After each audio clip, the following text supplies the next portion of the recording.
दोस्तों, क्या आप जानते हैं कि कुत्ते को रोज एक रोटी खिलाने से क्या होता है?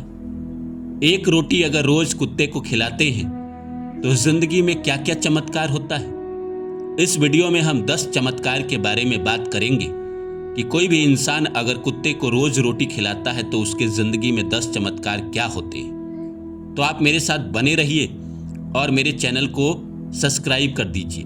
तो आइए शुरू करते हैं। जो पहला है वो ये है कि भाग्य नहीं, आपका स्वभाव बदलने लगता है। जब आप रोज सेवा करते हैं तो भीतर की क्रूरता, गुस्सा और अहंकार अपने आप कम होने लगता है। सेवा कौन करता है? सेवा तो वही करता है जिसका हृदय कहीं ना कहीं पवित्र है, जो मन से अच्छा है, दिल से अच्छा है। जो बुरा इंसान है, जो मानता ही नहीं है कि भगवान होते हैं या किसी की सेवा करना चाहिए, वो क्या ही सेवा करेगा। लेकिन जो इंसान पवित्र है, जो इंसान सच्चा है, भगवान के करीब है, वही सेवा करता है।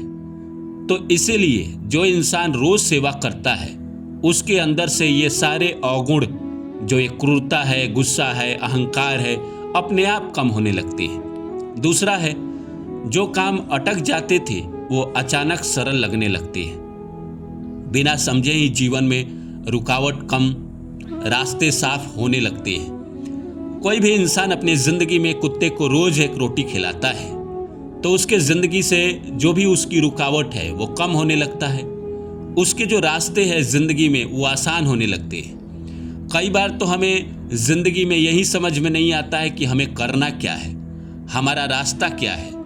लेकिन कहीं ना कहीं प्रकृति जब मदद करती है, ईश्वर जब मदद करते हैं तो रास्ते साफ दिखाई देते हैं। और ये तभी प्रकृति मदद करती है जब आप प्रकृति की मदद करते हैं, लोगों की सेवा करते हैं, कुत्तों की सेवा करते हैं, पक्षियों की सेवा करते हैं, तो प्रकृति आपकी सेवा करती है। तीसरा है, अनदेखी सुरक्षा घेरा बनाता है।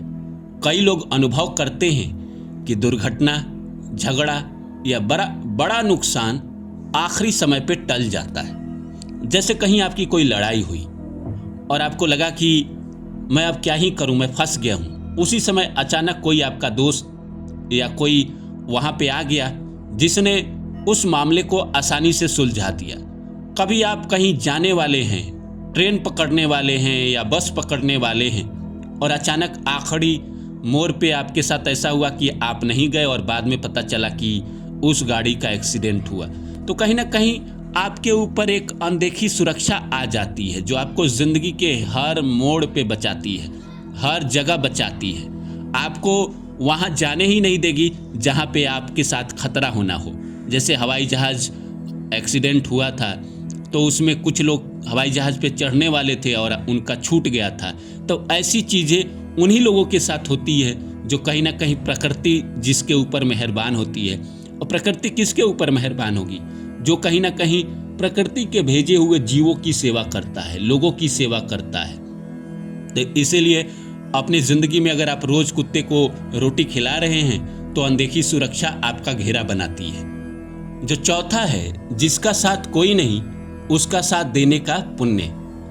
जिसके साथ कोई नहीं होता है उसका साथ पुण्य देता है। कुत्ता ऐसा जीव है जिसे अक्सर तिरस्कार मिलता है।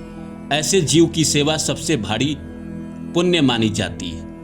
हाँ, मतलब जिसको दुनिया दुत्कार रही है, जिसको दुनिया कहीं ना कहीं भगा रही है, गाली दे रही है, उसको आप रोटी खिला रहे हैं तो ये सबसे बड़ा पुण्य ही है, जिंदगी का पुण्य। और क्या होता है? पांचवा है, मन की बेचैनी बिना पूजा के शांत होने लगती है। ध्यान या मंत्र न भी करे फिर भी मन हल्का और शांत रहता है। मन शांत तभी होता है जब आप इंसान अच्छा कर्म करता है। जब आप पुण्य करते हैं तो आपका मन ऑटोमेटिक शांत होने लगता है। धीरे धीरे आपको रास्ते नजर आने लगते हैं, बड़ा आप सुकून फील करते हैं। जब आपको जिंदगी में सब कुछ साफ दिखाई देने लगता है तो आप सुकून फील करेंगे ही करेंगे। जो छठा है, आपका कर्म ऋण चुपचाप कटने लगता है। बिना जाने पुराने जन्म या इसी जन्म के कुछ भारी कर्म धीरे धीरे खत्म होने लगते हैं। अगर इंसान के जिंदगी से पीछे के जन्मों के भारी कर्म, जो बुरे कर्म है, जो पाप कर्म है, वो खत्म हो जाए, जिंदगी से हमेशा के लिए खत्म हो जाए, तो इंसान के जीवन में कहीं ना कहीं हल्कापन आता है, वो कहीं ना कहीं मुक्त हो जाता है, उसे दुनिया बड़ी अच्छी लगती है। वो सोचता है कि शायद मैंने कोई ऐसा पुण्य किया है जिसकी वजह से मेरा सारा काम ऑटोमेटिक होने लगा, मेरे जीवन से सारी जो दुविधाएं थी, परेशानियां थी, तकलीफ़ें थी, वो अचानक से ख़त्म हो गई। अब उसको ज़िंदगी में बस यही काम बचता है कि जीवन में बस आगे बढ़ना है, सफलता पाना है, ऊंचा उठना है, लोगों की मदद करना है। और ऐसे लोगों के अंदर प्रकृति भाव डाल ही देती है। जो लोग भी इस संसार में बड़े बने हैं, उनको कहीं ना कहीं प्रकृति ने सपोर्ट किया है। प्रकृति ने सपोर्ट किया है तभी वो बड़े बने हैं, अन्यथा कोई बन ही नहीं पाता। जो अगला है, जो सातवां है, वो है रिश्तों में आपका व्यवहार सुधरने लगता है। आपका कठोर नहीं रहते, आप कठोर नहीं रहते, सुनने और समझने की शक्ति बढ़ती है। कहीं ना कहीं आप प्रैक्टिकल हो जाते हैं, आप छोटी छोटी बातों पे रिएक्ट करना छोड़ देते हैं, आप समझदार बन जाते हैं। बेसिकली कहीं ना कहीं आप गहराई वाले इंसान बन जाते हैं। आपको आध्यात्मिक चीज़ें बड़ा आकर्षित करती है। आपको ओशो, विवेकानंद, इनकी बातें कहीं ना कहीं आकर्षित करती है। आपको लगता है कि इनको पढ़ूं, इनको समझूं, और जिसकी वजह से आप कठोर नहीं रह पाते। इंसान अपने ज़िंदगी में सच्चाई को जान ले, अध्यात्म को जान ले, ये जान ले कि ये जन्म ही अंतिम जन्म नहीं है, इसके पीछे भी जन्म था, इसके आगे भी जन्म है, और ये जो हम कर्म कर रहे हैं इसका बोझा हमको अगले जीवन में ढोना है। जो पीछे करके आए हैं उसका इस जीवन में ढो रहे हैं। तो इंसान एकदम व्यवहार में एकदम नरम हो जाता है, उसके अंदर कोई भी करवाहट नहीं रहती है। आठवां है घर में कलह कम रहती है, समझ बढ़ती है।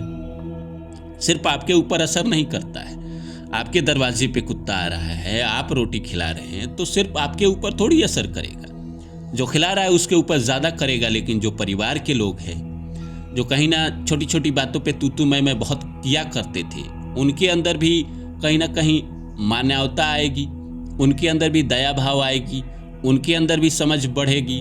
तो रोज की सेवा का असर पूरे परिवार के माहौल पे पड़ता है। इसीलिए रोज एक रोटी कुत्ते को जरूर खिलाएं। नवा है ईश्वर से शिकायत कम और स्वीकार बढ़ता है।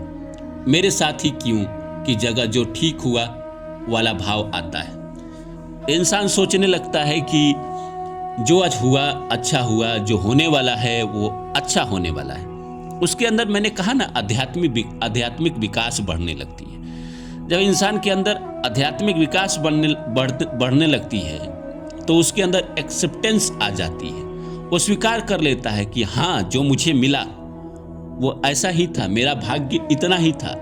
किसी को पत्नी खराब मिल गई, मतलब रंग रूप से अगर अच्छी नहीं मिली, तो लोग दुनिया में लोगों से शिकायत करते हैं कि मेरी शादी गलत लड़की से करा दी। लेकिन अगर उसके अंदर एक्सेप्टेंस है, जो हुआ अच्छा हुआ वाला भाव है, तो वो उस इंसान को भी भगवान की तरह ट्रीट करेगा, उसकी भी पूजा करेगा। उसको लगेगा कि यही मेरी किस्मत में थी, इसीलिए हमें मिली। वो शिकायत नहीं करेगा भगवान से कि मेरे साथ ही क्यों। कोई दुख मिला तो उसके लिए भी शिकायत नहीं करेगा, हर चीज़ के लिए शिकायत नहीं करेगा। भगवान से शिकायत करना छोड़ देगा और धन्यवाद करना शुरू कर देगा। बोलेगा कि यही मेरी किस्मत थी, जो हुआ अच्छा हुआ। 10वां है आप खुद अच्छे इंसान बनते चले जाते हैं। सबसे बड़ा चमत्कार यही है कि बिना बताए आपका चरित्र बदलता है, आपकी ज़िंदगी बदलती है, आप अंदर से बदलते हैं। तो जब इंसान अंदर से बदलता है तो सब कुछ बदल जाता है। तो उम्मीद करता हूँ कि ये 10 जो मैंने आपको बातें बताई, ये कहीं ना कहीं जो इंसान रोज़ कुत्ते को रोटी खिलाता है उसके ज़िंदगी में होता ही होता है।